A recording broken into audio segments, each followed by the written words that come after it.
করেছে। তাহসিনা আপু খুব ভদ্র মানুষ। এই আপা যখন রাস্তায় ঘুরে বেড়াচ্ছিলেন, কই আমার স্বামী ইলিয়াস আলী, কেউ তাকে জিজ্ঞাসা করে নাই ভাবি কেমন আছেন। এখন সবার খোঁজ হয়েছে ভাবি কেমন আছে। এতদিন খোঁজ ছিল না। উনি যে জায়গায় জব করেছিলেন আমি সেখান থেকে খোঁজ খবর নিয়েছি। আমরা ইতিহাস জানি, অতীত জানি, বর্তমান জানি, সবকিছু খোঁজ খবর নিয়েই কথা বলেন। যদি মনে হয় যে নাসিরউদ্দিন পাটোয়ারির ভালো কথায় গালিগালাজ মনে হয়, তাহলে কান বন্ধ করে রাখুন, ছেড়ে দিন। শেষ কথা যেটা বলবো, আপনারা এখানে যারা আছেন, আপনারা এখানে কোনো টাকার জন্য আসেন নাই, আপনারা এখানে কোনো বিরিয়ানির জন্য আসেন নাই, আপনারা এখানে এসেছেন শহীদ ওসমান হাদিকে ভালোবেসে, আপনারা এখানে এসেছেন শহীদ মুগ্ধকে ভালোবেসে, আপনারা এখানে এসেছেন বাংলাদেশকে ভালোবেসে। যতদিন আমরা সঠিক পথে থাকবো, যতদিন আমরা জাতির পথে থাকবো, আপনারা আমাদের সাথে থাকবেন, পরামর্শ দিবেন। আর যদি আমরা বিপদে চলে যাই, প্রথমে আমাদেরকে জেলে আপনারা নিয়ে যাবেন, এই প্রতিশ্রুতি দিয়ে যাচ্ছে। মানুষকে অন্ধভাবে বিশ্বাস করবেন না। অনেকে আমরা অন্ধভাবে বিশ্বাস করেছি। কেউ প্রতিমন্ত্রী হয়েছে, কেউ সচিব হয়েছে। আমরা সবার মুখ চেনা শেষ। এখন আর কাউকে দেওয়ার টাইম নাই। আমাদের কর্মসংস্থানের ব্যবস্থা, আমাদের নারীদের নিরাপত্তা, আমাদের বোনদের নিরাপত্তা, আপনার পকেটের টাকার অধিকার আপনার হাতে তুলে নিতে হবে। আর কাউকে এখন ঘোরার টাইম নাই আমাদের। আমরা বাংলাদেশের ভালোবাসা এখানে এসেছি, এই ভালোবাসা অটুট থাকবে।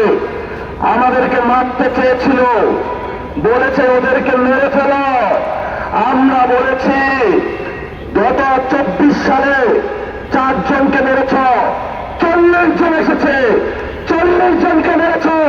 400 জন এসেছে, 400 জনকে মেরেছ। 1400 জন এসেছে, আরো 1400 জন নয়, 14 লক্ষ বাংলার যুবক প্রস্তুত আছে সন্ত্রাসবাদ ঠেকানোর জন্য। আপনারা সবাই প্রস্তুত আছেন? আজকে আমাদের শহীদ ভাই যারা আছে তাদের বিচার হত্যাকাণ্ডে শেষ হওয়া পর্যন্ত আমরা মাঠ ছাড়ব না।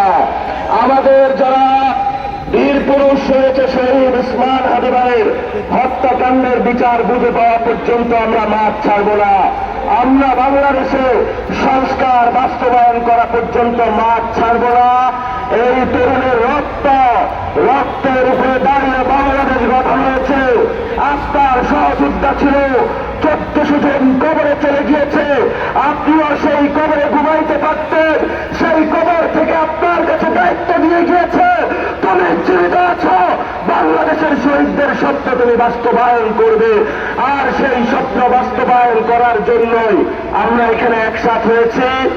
আগামীর লড়াইয়ের ডাক দিয়ে সন্ত্রাসবাদ প্রতিরোধের জন্য সবাইকে প্রস্তুতি নেওয়ার জন্য আহ্বান জানিয়ে আমি আমার বক্তব্য শেষ করছি।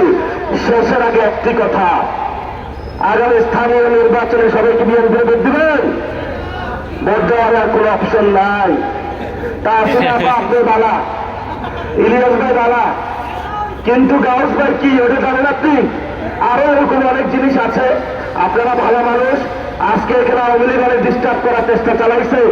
এখানে অনেক বিএনপির ভাই আওয়ামী লীগের বিপক্ষে দাঁড়িয়েছে।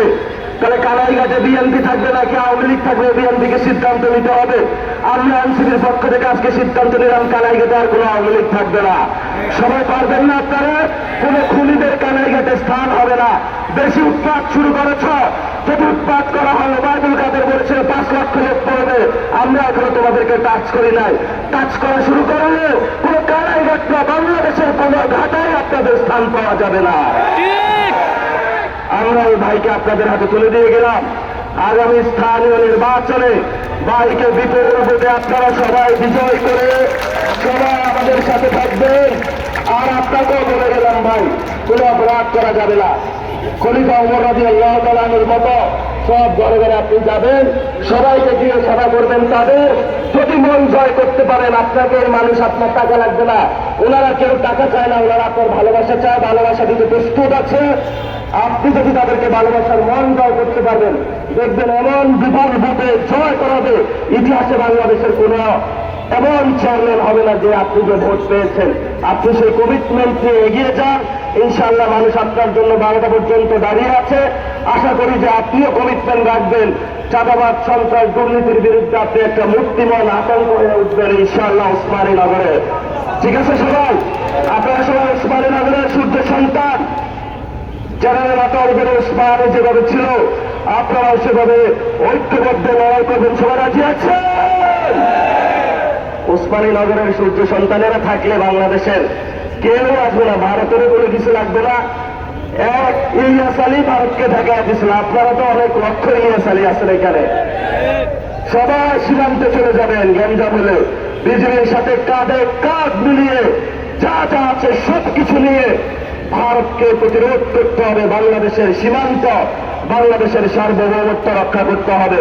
প্রিয় ওসমানী নগরবাসী, এই পর্যায়ে আপনাদের সামনে বক্তব্য রাখবেন, যার বক্তব্যের জন্য আপনারা অধীর আগ্রহে বসে আছেন। গণঅভ্যুত্থানের সেই মহানায়ক, যার এক দফার ঘোষিত কণ্ঠে পুরো বাংলার আনাচে গড়েছে, ঘরে ঘরে সকল মানুষ নেমে এসে খালেদা জিয়াকে তার শ্বশুর বাড়ি পাঠিয়ে দিয়েছিল এবং শেখ হাসিনা শেখ হাসিনাকে দিল্লিতে পাঠিয়ে দিয়েছিল। আপনারা পাঠিয়েছিলেন না? এখন আবার পাঠাইতে পারবেন? বাকি কেউ থাকলে যদি কেউ নতুন আসে তারা পাঠাইতে পারবেন? পারবেন? পারবেন ইনশাআল্লাহ। এখন বক্তব্য রাখবেন, যার বক্তব্যের জন্য আপনারা অপেক্ষা করছেন, জনাব লাহির ইসলাম। বক্তব্য রাখবেন জনাব লাহির ইসলাম।